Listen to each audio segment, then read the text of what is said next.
Hi friends, this is Jyoti from Jyoti cooks. ಇವತ್ತು ಕಡಲೆಕಾಳು ಗುಗ್ರಿ ಅಥವಾ ಉಸ್ಲಿ ಏನಾದರೂ ಹೇಳ್ಬೋದು, ಅದನ್ನು ಮಾಡ್ತಾಯಿದ್ದೀನಿ. ದೇವಸ್ಥಾನದಲ್ಲಿ ಪ್ರಸಾದ ಕೊಡ್ತಲ್ಲ, ಸೇಮ್ ಅದೇ ಟೇಸ್ಟ್ ಇರುತ್ತೆ. ಬನ್ನಿ ಹೇಗೆ ಮಾಡೋದು ಅಂತ ನೋಡೋಣ. ನೋಡಿ, 1/4 kg ಕಡಲೆಕಾಳು ತೊಗೊಂಡಿದ್ದೀನಿ. ಇದನ್ನು ರಾತ್ರಿ ಪೂರ್ತಿ ನೆನೆಸಿದ್ದೆ ನಾನು. ಇದು ಹಾಕೋತೀನಿ ಈಗ.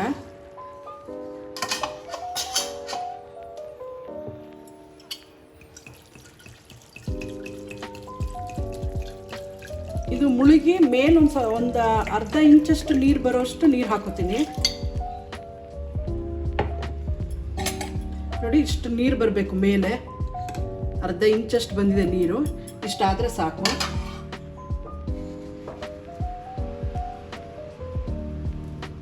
ಹರಳುಪ್ಪು ಹಾಕ್ತಾ ಇದ್ದೀನಿ.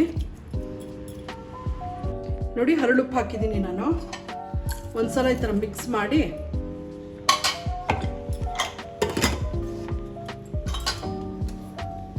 ಗ್ಯಾಸ್ ಆನ್ ಮಾಡ್ತೀನಿ ನಾನು. ಈಗ ಇದು 4 ವಿಷಲ್ ಬರಬೇಕು. ಅಕಸ್ಮಾತ್ 4 ವಿಷಲ್ ಬಂದು ಬೆಂದಿಲ್ಲ ಅಂದರೆ ಇನ್ನೊಂದೆರಡು ವಿಷಲ್ ಹಾಕಿಸಿ. ಸಾಫ್ಟ್ ಇರಬೇಕು, ತುಂಬ ಬೆಂದೋಗ್ಲೂಬಾರ್ದು. ಹಿಂಗೆ ಪ್ರೆಸ್ ಮಾಡಿದ್ರೆ ಸಾಫ್ಟ್ ಇರಬೇಕು, ಅಷ್ಟು ಬೇಯಿಸ್ಕೊಡಿ. ನೋಡಿ, ಈಗ ಒಂದು ಮಿಕ್ಸಿ ಜಾರ್ ತೊಗೊಂಡಿದ್ದೀನಿ. ಇದಕ್ಕೆ ಒಂದು ಅರ್ಧ ಕಪ್ಪಷ್ಟು ತೆಂಗಿನ ತುರಿ ಹಾಕ್ತೀನಿ.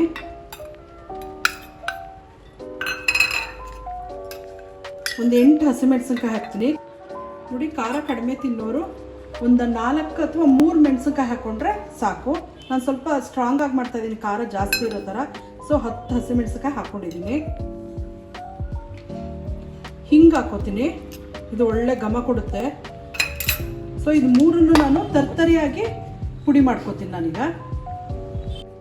ನೋಡಿ, ಈ ಥರ ತರಿಯಾಗಿ ಪುಡಿ ಮಾಡ್ಕೋಬೇಕು. ನೋಡಿ, ನೀರು ಹಾಕಿಲ್ಲ ನಾನು, ಹಾಗೆ ತರ್ತರಿಯಾಗಿ ಮಾಡಿಟ್ಕೊಂಡಿದ್ದೀನಿ. ನುಣ್ಣಗೆ ಪೇಸ್ಟ್ ಮಾಡಬೇಡಿ. ನೋಡಿ, ಬಾಣಲಿ ಇಟ್ಟಿದ್ದೀನಿ. 2 ಸ್ಪೂನಷ್ಟು ಎಣ್ಣೆ ಹಾಕಿದ್ದೀನಿ. ಎಣ್ಣೆ ಕಾದಿದೆ. ಕರೆಕ್ಟಾಗಿ 1 ಸ್ಪೂನಷ್ಟು ಸಾಸಿವೆ ಹಾಕಿದ್ದೀನಿ. ಸ್ವಲ್ಪ ಚಟಪಟ ಅನ್ನಲಿ ಅದು. ನೋಡಿ, ಸಾಸಿವೆ ಚಟಪಟ ಅಂತ ಇದೆ. ಕರಿಬೇವು ಹಾಕ್ತೀನಿ, ಒಂದು 7-8 ಅಷ್ಟು.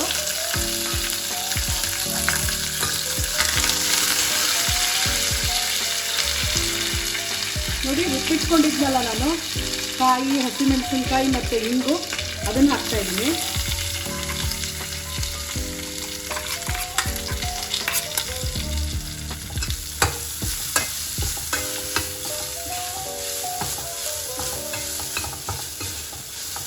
ಇದನ್ನೇನು ಜಾಸ್ತಿ ಹುರಿಯೋದು ಬೇಡ, ಇಷ್ಟಾದರೆ ಸಾಕು. ನೋಡಿ, ಕಡಲೆಕಾಳು ಬೇಯಿಸಿಟ್ಕೊಂಡಿದ್ನಲ್ಲ, ನೋಡಿ ಈ ಥರ ಚೆನ್ನಾಗಿ ಬೆಂದಿರಬೇಕು.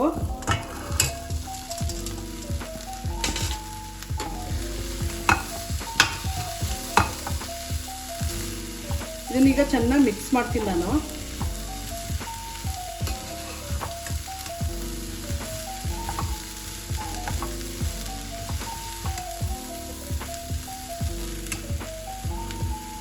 ಹೆಚ್ಚಿಟ್ಕೊಂಡಿದ್ದೀನಿ ಕೊತ್ತಂಬರಿ ಸೊಪ್ಪು, ಅದನ್ನು ಹಾಕ್ತೀನಿ. ಚೆನ್ನಾಗಿ ಇದು ಮಿಕ್ಸ್ ಮಾಡಬೇಕೀಗ.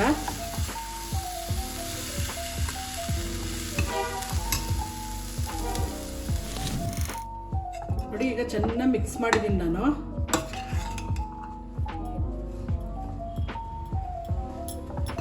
ನೋಡಿ, ಎಲ್ಲ ಕಾಳಿಗೂ ಚೆನ್ನಾಗಿ ಅದು ನಾನು ರುಬ್ಬಿದ್ನಲ್ಲ ಮಸಾಲೆ, ಅದು ಈವನ್ ಆಗಿ ಸ್ಪ್ರೆಡ್ ಆಗಬೇಕು.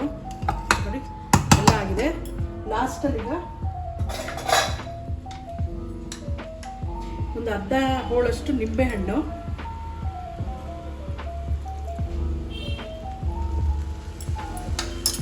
ಹಾಕಿ ನಾನು ತಕ್ಷಣ ಗ್ಯಾಸ್ ಆಫ್ ಮಾಡ್ತೀನಿ. ಮಾಡಿ ಇದಕ್ಕೊಂದೇ ಒಂದು ಮಿಕ್ಸ್ ಕೊಟ್ಟರೆ ಕಡಲೆಕಾಳು ಗುಗ್ರಿ ರೆಡಿ. ಉಸ್ಲಿ ಅಂತನಾದರೂ ಹೇಳ್ಬೋದು, ಕಡಲೆಕಾಳು ಗುಗ್ರಿ ಅಂತನಾದರೂ ಹೇಳ್ಬೋದು. ದೇವಸ್ಥಾನದಲ್ಲಿ ಕೊಡ್ತಾರಲ್ಲ ಪ್ರಸಾದ, ಸೇಮ್ ಹಾಗೆ ಇರುತ್ತೆ.